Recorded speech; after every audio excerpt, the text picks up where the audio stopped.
আমার সামনে একটা টেবিল আছে, আপনারা দেখতে পাচ্ছেন না এখানে, এবং এই টেবিলের উপর ছোটোখাটো ডেকোরেশন আছে, তেমন মেজর জিনিসপত্র না, তবে হাবিজাবি ডেকোরেশনের মধ্যে যা বলা যায়, যেমন ধরেন একটা নোটবুক আছে, একটা হাবিজাবি জিনিস আছে, আমার বই আছে, গুগলের কিছু জিনিসপত্র আছে যেগুলো গুগল বিভিন্ন সময় পাঠিয়েছে।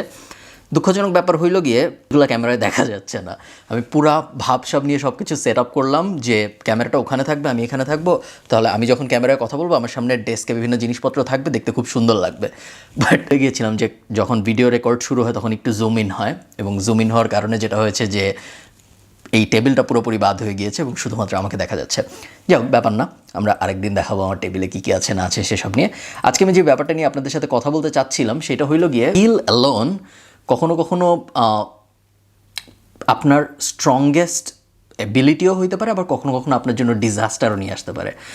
না, what do I mean by that? আমি যেটা বোঝাইতে চাচ্ছি আপনাদের সেটা হইল গিয়ে, আমি ডিসেম্বরে বাংলাদেশে ছিলাম। বাংলাদেশে একদিন আমি কাটাবনে একটা বাসায় যাচ্ছিলাম এক বন্ধুর, এবং সেই সময় রাস্তায় ভূতের গলির ভিতরে কোনো একটা জায়গা, আপনারা যারা ঢাকার বিভিন্ন জিনিসপত্র, ঢাকার অলিগলির ব্যাপারে আইডিয়া রাখেন, অবশ্য আইডিয়া রাখা জরুরি না, এই জায়গাগুলোর নাম ইররিলেভেন্ট আমার ঘটনায়, বাট তারপরেও মনে হচ্ছে বলি, তাহলে ঘটনাটা আপনাদের ইম্যাজিন করতে সুবিধা হবে। তো আমি আমার বন্ধুর বাসায় যাচ্ছিলাম, যাওয়ার পথে রাস্তায় আমার এক পুরানো টিচারের সাথে দেখা হয়েছে। আমি যখন ঢাকা কলেজে পড়তাম তখন আমি ফার্মগেটে এক জায়গায় অঙ্ক করতে যেতাম। ফার্মগেটের ভিতরে একটা বিল্ডিংয়ের 5 তলায় না 6 তলায় যেন সে অঙ্ক স্যার বসতো এবং সে অঙ্ক করাতো। এটা হইলো আমার কলেজে পড়ার সময়ের কথা। তো খুবই জ্ঞানী স্যার, এবং সে বেশ ভালো, খুবই ভালো অঙ্ক বুঝাতে পারতো। আমিও ওনার কাছে যে বেশ ভালোই অঙ্ক বুঝতাম, এবং আমি একা ছিলাম না, আরও অনেক মানুষজন ছিল যারা তার কাছে যে অঙ্ক শিখত। তো সে খুবই স্কিল্ড অঙ্কের ব্যাপারে, এই বিষয়ে কোনো সমস্যা নেই। কিন্তু ওই দিন দেখা হলো যখন স্যারের সাথে, তখন বুঝলাম যে স্যারের ফাইন্যান্সিয়াল অবস্থা অত ভালো নাই ওই সময়। আমি অবশ্যই জিজ্ঞেস করি নাই, বাট হয় না অনেক সময় দেখে বোঝা যায় যে কার ফাইন্যান্সিয়াল অবস্থা কীরকম, কে খারাপ সময়ের মধ্যে দিয়ে যাচ্ছে, অনেক সময় চেহারায় ফুটে ওঠে। তো ওরকমভাবেই দেখে আমার মনে হলো যে স্যারের অবস্থা খুব একটা ভালো যাচ্ছে না। অনেক সময় দেখা যায় যে অনেক সময় ব্যাপারটা নট নেসেসারিলি যে আপনার জামা কাপড়ের মাধ্যমেই আপনার অবস্থা কীরকম ওইটা প্রকাশ পাবে। অনেক সময় আচার আচরণ ভাইবেই বোঝা যায় যে অবস্থা এখন খুব একটা ভালো যাচ্ছে না, হুইচ ইজ নর্মাল।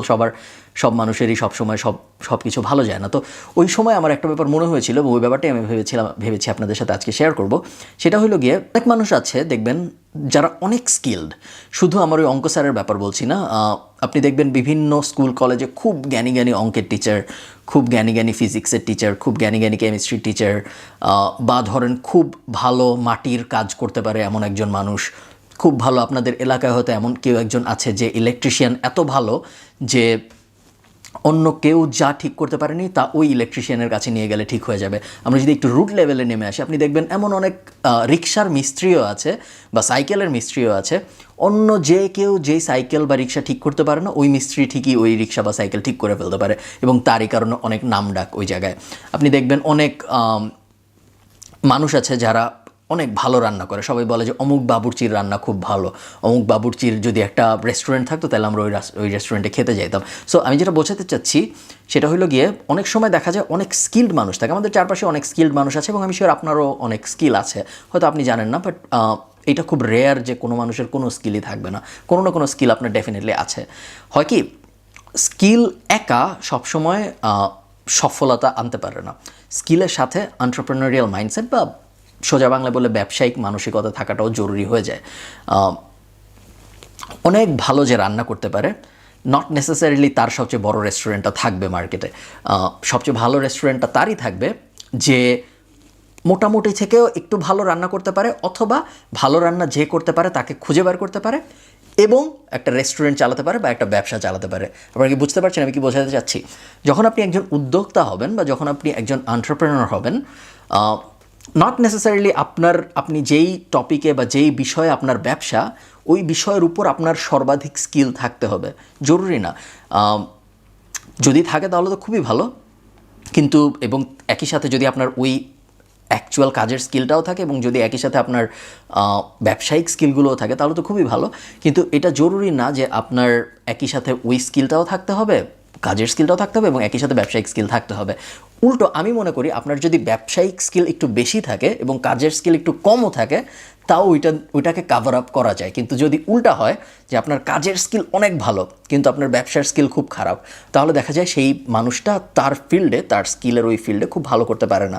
এরকম অনেক মানুষ আছে, আপনি দেখবেন যে যারা খুব ভালো, কথার কথা খুব ভালো, গ্রাফিক ডিজাইনে খুব ভালো। আপনি যদি নীলক্ষেত যান, আপনি দেখবেন যে এমন অনেক মানুষ আছে, ঢাকার নীলক্ষেতে যদি আপনি যান দেখবেন যে ফটোশপে এক্সপার্ট বা ইলাস্ট্রেটরে এক্সপার্ট এরকম অনেক মানুষ আছে যারা একদম সেকেন্ডের মধ্যে ছবি টবি কেটে, ছবির ব্যাকগ্রাউন্ড চেঞ্জ করে একদম ক্লিপিং প্যাথ ট্যাথ যা হাবি যাবি যা করার আছে সব করে ফেলতে পারবে, মুহূর্তের মধ্যে ভিডিও টিডিও কেটে ফেলতে পারবে। কিন্তু ওই মানুষগুলো দেখা যায় দিন শেষে নীলক্ষেতেই পড়ে থাকে বেশিরভাগ ক্ষেত্রে। এর কারণ হইল গিয়ে শুধু ওই স্কিলটা এনাফ না ভালো করার জন্য জীবনে। আপনার ওই কোর স্কিলটা তো থাকতেই হবে বা কোর স্কিলের ব্যাপারে আপনার নলেজ তো থাকতেই হবে, কিন্তু একই সাথে এটাও খুব ইম্পর্টেন্ট যে আপনার ওই ব্যাপারটার উপরে যেন ব্যবসায়িক, ওই ব্যাপারটাকে কীভাবে একটা ব্যবসায় কনভার্ট করা যায় সেই ব্যাপারে আপনার যেন একটু নলেজ থাকে বা সেই ব্যাপারে আগ্রহ থাকে এবং অবশ্যই সেই আগ্রহ ইমপ্লিমেন্ট করার অ্যাবিলিটি থাকে।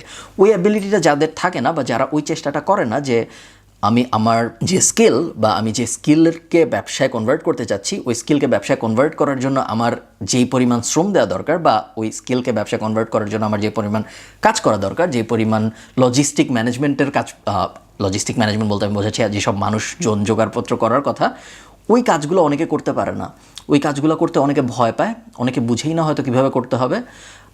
ব্যবসা একটা স্টিগমা, ব্যবসা করাটা খুব একটা সহজ ব্যাপার না এবং ব্যবসায় অনেক আনসার্টেনিটি থাকে এবং এই কারণে যেটা হয় সেটা হইল গিয়ে যখনই আমরা আমাদের ব্রেইন চেষ্টা করে সবসময় ভালো কিছু সেফ পথগুলায় যেতে, আনসার্টেন পথে ব্রেইন হাঁটতে খুব একটা আগ্রহী হয় না এবং এই কারণে যেটা হয় আমরা যেই পথে আগালে আমরা ঠিক জানি না আমাদের কীরকম সফলতা আসবে, ওই পথে আমরা যেতে ভয় পাই। এমনও হইতে পারে যে আমি জানি এই পথে গেলে, এরকম আমি অনেক দেখেছি এবং আপনারাও দেখেছেন আমি শিওর, যে এই রাস্তায় যদি আমি যাই তাহলে আমার এটা একটা ফিক্সড চাকরি, আমি মাসে 30,000 টাকা পাবো কথার কথা। এই রাস্তায় যদি আমি যাই তাহলে আমি মাসে 20,000 টাকাও পেতে পারি, 1 লাখ টাকাও পেতে পারি, কিন্তু আমি শিওর না যে কোন মাসে 20,000 টাকা হবে, কোন মাসে 1 লাখ টাকা হবে। বেশিরভাগ মানুষই ওই ফিক্সড 20,000 টাকার দিকেই আগাবে, কারণ আনসার্টেনটি আমাদের ব্রেন পছন্দ করে না, আমরা অনিশ্চয়তা অত বেশি লাইক করি না। এই কারণে যেটা হয়, অনেকে অনেক ভালো স্কিল থাকা সত্ত্বেও বা অনেকের আশপাশে স্কিল্ড মানুষের নেটওয়ার্ক থাকা সত্ত্বেও তারা সেই স্কিলগুলোকে, মোবাইল বেজে উঠেছে হঠাৎ করে জরুরি কথার মধ্যে, তারা ওই স্কিলগুলোকে ব্যবসায় কনভার্ট করতে পারে না অনেক সময়। এবং এই ভিডিওর উদ্দেশ্য এটাই যে আপনার যদি কোনো স্কিল থাকে, আপনার যদি কোনো আপনার পরিচিত যদি এমন কেউ থাকে যাদের অনেক ভালো স্কিল আছে কোনো ব্যাপারে, তাহলে আপনি সবসময় চেষ্টা করবেন আপনার নিজের সেই স্কিলকে বা আপনার পরিচিত মানুষজনদের সেই স্কিলকে কীভাবে একটা ব্যবসায় রূপ দেওয়া যায় সেই ব্যাপারে চিন্তা করতে। যদি আপনি সেটা করতে পারেন তাহলে আপনার সফল হওয়ার চান্স সাধারণ একজন মানুষের থেকে অনেক অনেক বেশি বেড়ে যাবে। আমার বই কে আগে পড়েছেন আমি জানি না, বই পড়া জরুরি না, আমি এমনিতে এখানেই বলে দিচ্ছি ব্যাপারটা। সেটা হইল গিয়ে আমি এই ব্যাপারটা বেসিক্যালি ফ্রিল্যান্সারদের বেশি বলি, বাট যে কারোর জন্য এই ব্যাপারটা অ্যাপ্লিকেবল। যখন আপনি ফ্রিল্যান্সিং শুরু করবেন, ফ্রিল্যান্সিং কী না কি এটা নিয়ে এখন আর কথা বলছি না, বাট যখন আপনি শুরু করবেন তখন আপনি একা মানুষ, তখন আপনি ক্লায়েন্টের কাজ করছেন, এক ধরনের চাকরিই করছেন বলা যায়। কিন্তু আস্তে আস্তে আপনার সবসময় চেষ্টা করতে হবে ওই চাকরিটাকে কীভাবে আমি ব্যবসায় কনভার্ট করতে পারবো। যদি ব্যবসায় কনভার্ট করতে না পারেন তাহলে আপনার ওই স্কিলই থেকে গেল, ওই স্কিলটা আর বিজনেসে কনভার্ট করা হইল না। এবং যখনই আপনি আপনার স্কিলটাকে বিজনেসে কনভার্ট করতে না পারবেন তখনই আপনি ঝুঁকির মধ্যে থাকবেন। সেই ঝুঁকিটা আমার যেই স্যারের কাছে আমি পড়তাম সেই স্যারের মতো হবে, বা আপনার চেনা জানা অনেক স্কিল মানুষের মতো হবে যারা অনেক ভালো স্কিল। আপনি দেখবেন প্রত্যেকেই এমন কাউকে না কাউকে চিনে যার প্রতি সে বলতে পারবে যে এই লোকটা এত ভালো এই ব্যাপারে, তারপরেও তার এই অবস্থা কেন। এরকম মানুষ কিন্তু আমরা সবাই চিনি, তাই না? এটার কারণ হইল গিয়ে সেই মানুষটা এত ভালো ওই পার্টিকুলার ব্যাপারটায়, সে ওই ব্যাপারটায় স্কিল্ড, কিন্তু সে ওই স্কিলটাকে কিভাবে একটা বিজনেসে কনভার্ট করা যায় এই ব্যাপারটায় স্কিল্ড না। সে তার স্কিলের ব্যাপারে স্কিল্ড, কিন্তু সে ওই স্কিলটাকে বিজনেসে কনভার্ট করার ব্যাপারে স্কিল্ড না। এই কারণে সে ঝামেলায় পড়ে যায়। আমি চাই আপনারা কেউ ঝামেলাটা না পড়েন। এই কারণে সবসময় চেষ্টা করতে হবে যে স্কিল কীভাবে অ্যাকোয়ার করবো, স্কিল থাকা জরুরি। স্কিল আছে এমন মানুষজনকে কীভাবে নিজের সাথে আনবো নিজের ওই ব্যবসাটা শুরু করতে, এবং তারপরে কীভাবে ব্যবসাটা শুরু করব। এই দুইটা ব্যাপার যদি আপনি ঠিকঠাক মতো করতে পারেন তাহলে আপনি অন্য অনেকের থেকেই অনেক ভালো করবেন জীবনে বলে আমার ধারণা। আমি আমার ক্যারিয়ারে তাই করেছি। আমি ওয়ার্ল্ডের বেস্ট কিছুই ছিলাম না, আমি এখনও ওয়ার্ল্ডের বেস্ট কোনো কিছুই না, তারপরে আমি I've done well for myself. তার কারণ হইলো গিয়ে আমি স্কিল্ড মানুষজনকে আমার আশপাশে আনতে পেরেছি এবং আমার যতটুকু স্কিল ছিল ওই স্কিলের সাথে আমি ব্যবসাকে কম্বাইন করতে পেরেছি। এবং আপনি যদি আপনার স্কিলের সাথে বা আপনার স্কিল্ড মানুষজন আছে যেরকম তাদের সাথে একটা ব্যবসায়িক আইডিয়া বা একটা ব্যবসার ধারণাকে কম্বাইন করতে পারেন, তাহলে আপনি দেখবেন আপনার সফল হওয়ার চান্স অনেক বেড়ে যাবে। আমি জানি এই ভিডিওটা একটু থিওরিটিক্যাল ছিল, ভিডিওটা খুব একটা মজার ভিডিও না, বাট এই ব্যাপারটা আমি ওই দিন আমার স্যারের সাথে দেখা হওয়ার পরে থেকে আমি ভাবছিলাম এই ব্যাপারটা আমি ভিডিও করে আপনাদের সাথে শেয়ার করব, সো দ্যাট আমি দায়মুক্ত থাকতে পারি যে আমি ব্যাপারটা, আমার ধারণা এটাই, বেশিরভাগ মানুষ এই কারণেই বেশি ভালো করতে পারে না স্কিল হওয়া সত্ত্বেও। আশা করি আপনাদের সাথে তাই হবে না। সো ধন্যবাদ সবাইকে ভিডিওটা দেখার জন্য। ভালো লাগলে সাবস্ক্রাইব করতে পারেন নিচে। আর এই তো দেখা হবে পরের ভিডিওতে। টাটা।